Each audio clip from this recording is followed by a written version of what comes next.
శ్రీమాత్రే నమ. జయ గురు దత్తాత్రేయ నమ.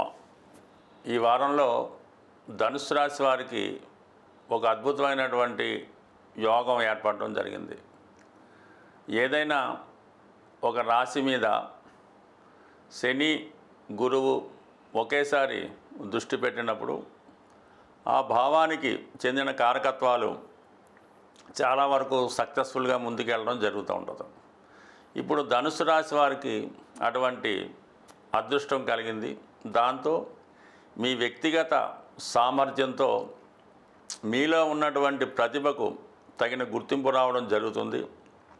ఎటువంటి పనైనా సమర్థవంతంగా పూర్తి చేయడం కూడా జరుగుతూ ఉంటుంది.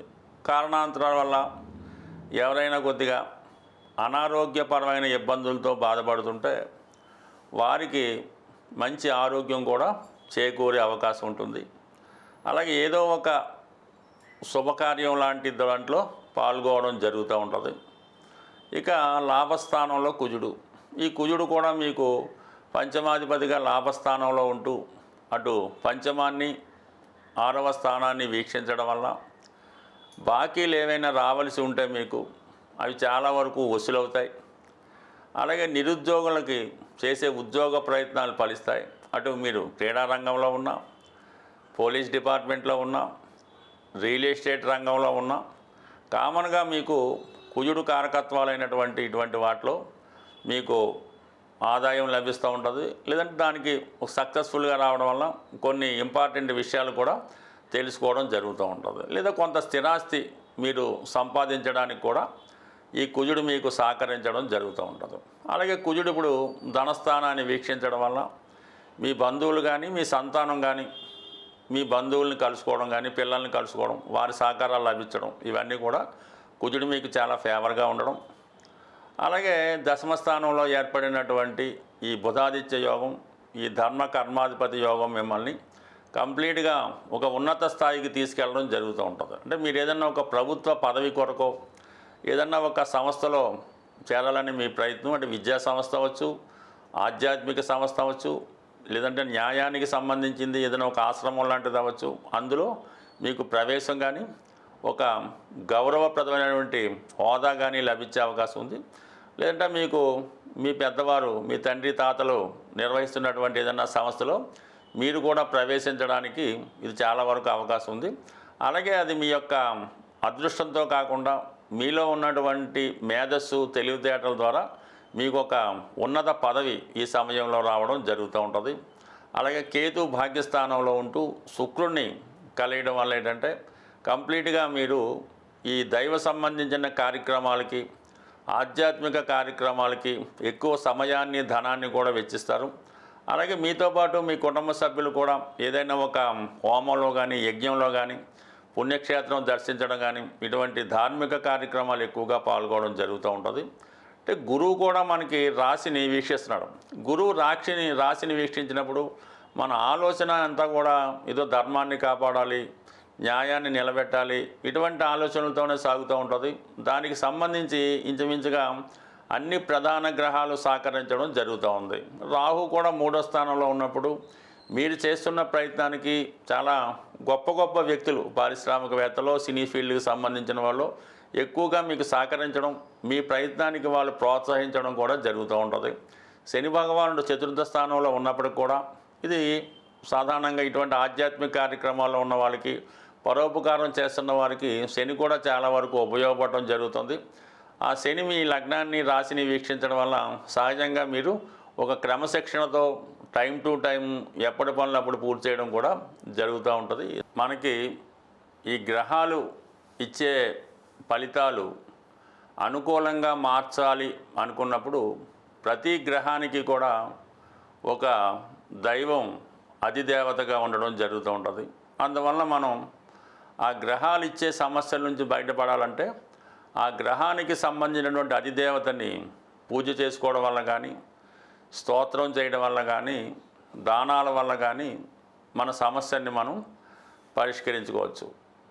ముఖ్యంగా ఏ గ్రహం మనకి శుభ ఫలితాలు ఇవ్వాలన్నా కూడా సూర్య భగవానుడి యొక్క అనుగ్రహం తప్పనిసరిగా ఉండాలి. అందుకనే ప్రతిరోజు సూర్య నమస్కారం చేసుకోవడం వల్ల, సూర్య భగవానుడికి ఇష్టమైనటువంటి గోధుమలు గోవుకి పెట్టడం వల్ల సూర్య భగవానుడు అనుగ్రహం రావడం జరుగుతూ ఉంటుంది. అలాగే చంద్రగ్రహం అనుగ్రహం కావాలంటే తల్లిగారి యొక్క దీవెనలు తీసుకోవలసి ఉంటుంది. ఏదైనా ఒక ఆలయంలో శుభ్రమైనటువంటి బియ్యాన్ని ఆ గుడిలో డొనేట్ చేయడం వల్ల, అంటే 1 కేజీ 2 కేజీలు కాకుండా సుమారు ఒక 20 కేజీలు ఎవరికన్నా ఇవ్వడం వల్ల చంద్రగ్రహం అనుగ్రహం కలుగుతుంది. చంద్రుడు అధిదేవత అయినటువంటి పార్వతీ అమ్మవారిని ఆరాధించడం వల్ల, గౌరీదేవిని పూజించుకోవడం వల్ల చంద్రగ్రహ అనుగ్రహంతో తొందరగా వివాహం జరిగే అవకాశం ఉంటుంది. ఇక కుజగ్రహ అనుగ్రహం కావాలంటే సుబ్రహ్మణ్య స్వామిని పూజించవలసి ఉంటుంది, కందులు దానం చేయవలసి ఉంటుంది. ప్రతి మంగళవారం సుబ్రహ్మణ్య స్వామిని పూజించి ఆరాధించడం వల్ల వివాహంలో ఉన్నటువంటి సమస్యలు, ఆర్థికపరమైన సమస్యలు తొలగే అవకాశం ఉంటుంది. ఇక విద్యా సంబంధించిన విషయాల్లో, వ్యాపార సంబంధించిన విషయాల్లో బుధగ్రహ అనుగ్రహం కోసం విష్ణుమూర్తిని పూజించవలసి ఉంటుంది.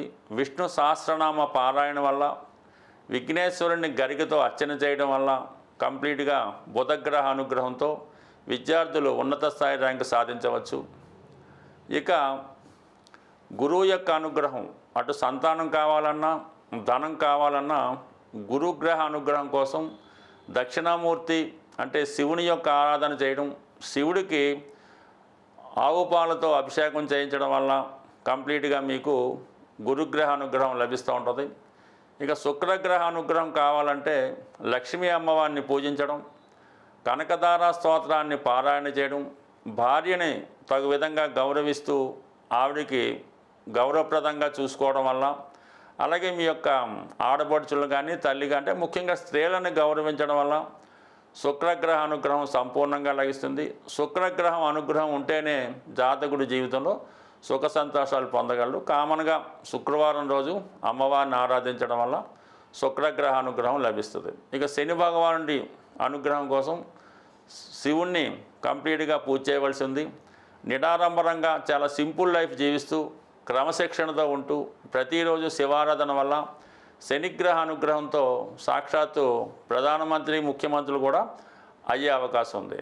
ఇక రాహుగ్రహ అనుగ్రహం కావాలంటే వ్యసనానికి దూరంగా ఉండవలసి ఉంటుంది. అమ్మవారిని, కనకదుర్గ అమ్మవారిని ఆరాధించడం వల్ల రాహుగ్రహ శాంతి కలుగుతుంది. ఇక కేతుగ్రహ అనుగ్రహం కోసం విఘ్నేశ్వరుడు పూజా విధానం ద్వారా చాలా ధార్మికమైనటువంటి ఆధ్యాత్మిక జీవితం గడపడం వల్ల కేతుగ్రహ అనుగ్రహం లభిస్తుంది. ఏదైనా గ్రహాలని సింపుల్గా మనమే నమ్మకంతో పూజించుకోవడం వల్ల జాతకంలో ఉన్నటువంటి దోషాలు తొలగి జాతకుడికి సర్వసౌఖ్యాలు కలిగే అవకాశం ఉంది. స్వస్తి.